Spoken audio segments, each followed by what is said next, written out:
स्वागत है आप सभी का आज की इस वीडियो में।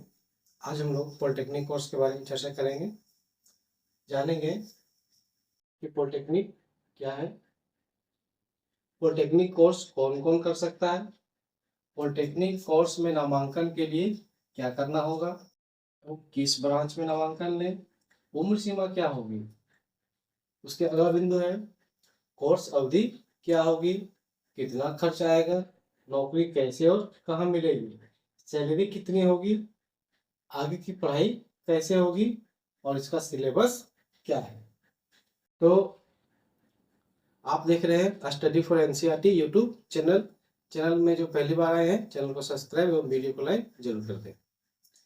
तो इसका सबसे पहला बिंदु है पॉलिटेक्निक क्या है। तो पॉलिटेक्निक एक 3 वर्षीय डिप्लोमा कोर्स है। इस कोर्स को करने के बाद आप टेक्निकल रूप से सक्षम हो जाएंगे किसी भी सरकारी एवं प्राइवेट कंपनी में टेक्निकल पद पर कार्य करने हेतु जूनियर इंजीनियर के पद।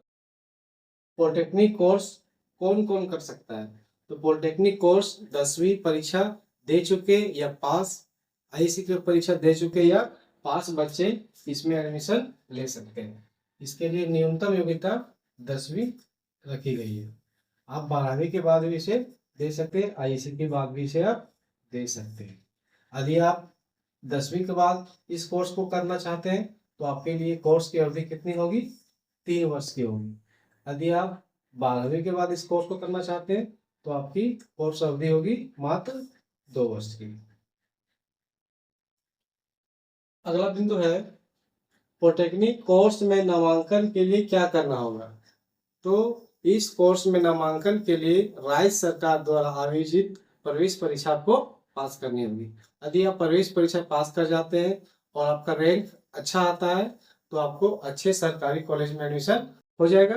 परंतु यदि आपका सरकारी कॉलेज में नामांकन नहीं हो पाया तो आप प्राइवेट कॉलेज में भी नामांकन करा सकते हैं।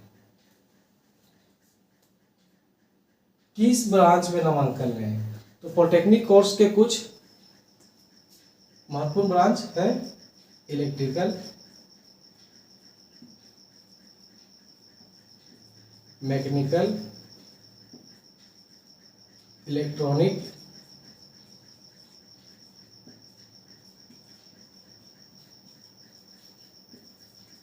कंप्यूटर साइंस,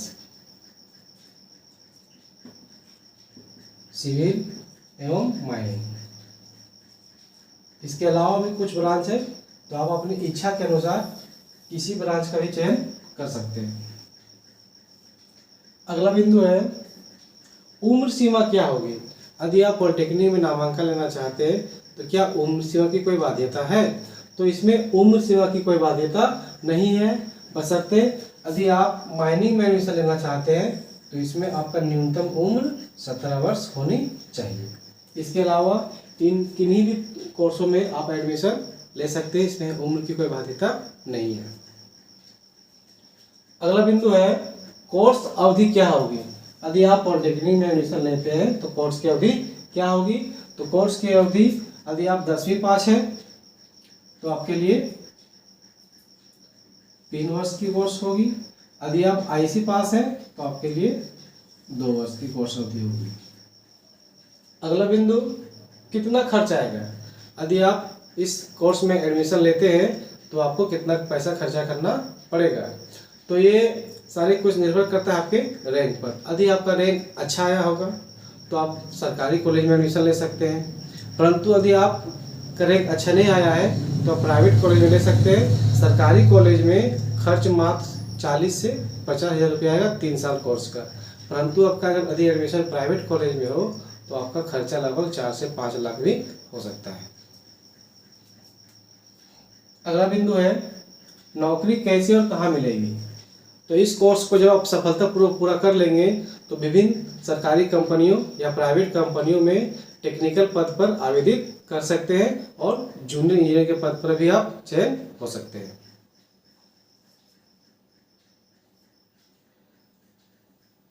नौकरी कहाँ मिलेगी। तो कहाँ मिलेगी, आप सरकारी कंपनी जैसे सेल हो गया, भेल है, रेलवे है, बीएसएनएल है, ये सब सरकारी कंपनी में आप नौकरी कर सकते हैं। आप चाहे तो कोई प्राइवेट कंपनी जैसे एयरटेल, रिलायंस, टाटा, बजाज और बहुत सारी कंस्ट्रक्शन कंपनी है, इसमें भी आप टेक्निकल पद पर कार्य कर सकते हैं। सैलरी कितनी होगी?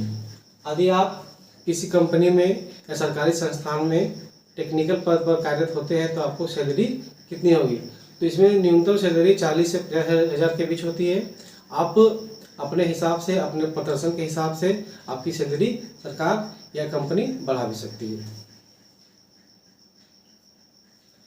अगला प्रश्न है, आगे की पढ़ाई कैसे होगी? यदि आप 3 वर्ष के कोर्स कर लेते हैं तो क्या इसके आगे हम पढ़ाई अपने जारी रख सकते हैं? तो जी हाँ, बिल्कुल, आप अपनी आगे की पढ़ाई जारी रख सकते हैं। आप इस कोर्स को पूरा करने के बाद बीटेक में एडमिशन ले सकते हैं। बीटेक 4 वर्षीय कोर्स होता है, परंतु आप यदि पॉलिटेक्निक के बाद इसमें करते हैं तो आपके लिए ये कोर्स मात्र 3 साल के लिए होगी। और बीटेक करने के बाद आप एमटेक भी कर सकते हैं। इसका सबसे अंतिम बिंदु है कि सिलेबस क्या है, और ये सबसे प्रमुख बिंदु है कि इस प्रतियोगिता परीक्षा को पास करने के लिए हमको क्या क्या पढ़ना पड़ेगा। तो इसके लिए आपको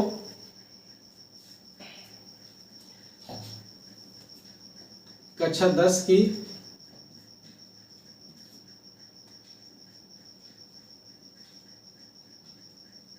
फिजिक्स, केमिस्ट्री एवं मैथ, ये कुल 150 नंबर का परीक्षा होता है। इसमें से 50 नंबर का फिजिक्स, 50 नंबर केमिस्ट्री और 50 नंबर गणित से प्रश्न पूछा जाएगा। कुल अंक 150। इसमें नेगेटिव मार्किंग का भी प्रावधान होता है। यदि आपका एक प्रश्न सही होता है तो आपको इसके लिए 1 अंक दिया जाएगा। यदि आपका एक प्रश्न होता है गलत तो इसके लिए आपको 0.25 अंक की कटौती की जाएगी। तो उम्मीद है आप पॉलिटेक्निक कोर्स के बारे में संपूर्ण जानकारी प्राप्त कर चुके हैं। फिर भी यदि आपको किसी तरह का संशय हो तो आप कमेंट बॉक्स में अपने सवाल पूछ सकते हैं। धन्यवाद।